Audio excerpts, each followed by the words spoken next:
बहुत समय पहले की बात है। एक छोटे से गांव चिराया में एक नन्हा लड़का रहता था। उसका नाम था अर्जुन। वह बहुत जिज्ञासु और साहसी था। उसे प्रकृति से बहुत प्यार था। वह हर सुबह सूरज उगने से पहले उठता और जंगल की ओर चला जाता। वहां वह पेड़ों, फूलों और पक्षियों को देखता, उनकी आवाजें सुनता और कई बार अपनी छोटी सी डायरी में कुछ चित्र भी बनाता।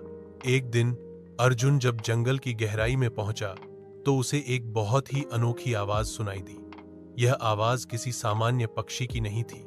वह बहुत मधुर लेकिन रहस्यमयी थी। अर्जुन ने आवाज की दिशा में चलना शुरू किया। कुछ देर बाद वह एक छोटे झरने के पास पहुंचा, जहां एक पेड़ की सबसे ऊंची शाखा पर एक सुनहरा पंखों वाला पक्षी बैठा था। पक्षी का रंग सोने जैसा चमकदार था। उसकी आंखें नीली और चमकदार थीं। अर्जुन ने पहले कभी ऐसा पक्षी नहीं देखा था। क्या तुम कोई जादुई पक्षी हो? अर्जुन ने पूछा। पक्षी मुस्कुराया और बोला, हाँ, मैं हूं। मुझे लोग स्वर्ण पंख कहते हैं। मैं तभी प्रकट होता हूं जब कोई सच्चे मन से प्रकृति से प्रेम करता है। अर्जुन की आंखें चमक उठीं। क्या मैं तुम्हारा दोस्त बन सकता हूं? उसने उत्सुकता से पूछा। अगर तुम मेरी एक परीक्षा पास कर लो तो मैं तुम्हारा सच्चा दोस्त बन जाऊंगा, स्वर्णपंख बोला। कैसी परीक्षा? अर्जुन ने पूछा। तुम्हें गांव के उस पुराने पेड़ के पास जाना होगा जहां अब कोई नहीं जाता, और वहां से एक टूटे हुए घोंसले को मेरे पास लाना होगा। लेकिन ध्यान रखना, वहां कई डरावनी आवाजें आती हैं। यह डर तुम्हारी परीक्षा है। अर्जुन थोड़ा डरा, लेकिन उसने साहस दिखाया और बोला, मैं जरूर जाऊंगा। अर्जुन ने तुरंत चलना शुरू किया। रास्ता कठिन था, कांटे थे, झाड़ियां थीं और कई बार उसे लगा कि कोई उसकी परछाई के पीछे चल रहा है, लेकिन उसने हार नहीं मानी। जैसे ही वह पुराने पेड़ के पास पहुंचा, उसे एक टूटा हुआ घोंसला जमीन पर पड़ा दिखा। उसने घोंसले को उठाया और तभी हवा में एक अजीब सी गूंज सुनाई दी। यह तुम्हारी परीक्षा है अर्जुन, हवा में किसी ने कहा। अर्जुन ने घबराए बिना घोंसले को अपनी शर्ट में बांधा और तेज कदमों से वापसी की। जब वह वापस झरने के पास पहुंचा तो स्वर्णपंख वहीं उसका इंतजार कर रहा था।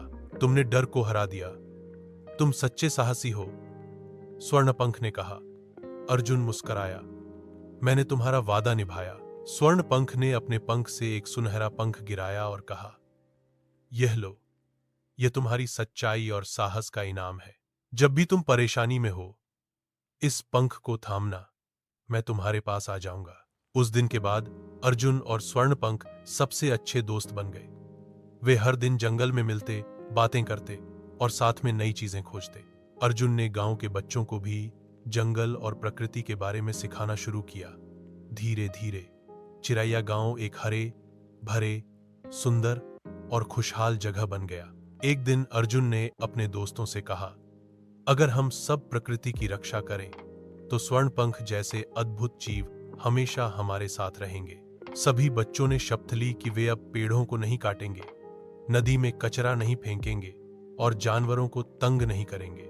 और सच में कुछ ही महीनों में गांव में फिर से नदियां साफ बहने लगी, पेड़ हरे हो गए और पक्षियों की चहचहाट हर सुबह सुनाई देने लगी। चिरैया गांव अब सिर्फ एक गांव नहीं था, वह बच्चों का जादुई स्वर्ग बन गया था। अर्जुन के पास आज भी वह सुनहरा पंख है। वह अब बड़ा हो गया है, लेकिन बच्चों को आज भी अपनी कहानियों में स्वर्ण पंख के बारे में बताता है और कहते हैं, जब भी कोई बच्चा सच्चे मन से प्रकृति की रक्षा करता है, उसे कहीं ना कहीं एक हल्की सी मधुर आवाज सुनाई देती है। वह स्वर्ण पंख की होती है। कहानी से शिक्षा, हमें प्रकृति और उसके सभी जीवों की रक्षा करनी चाहिए।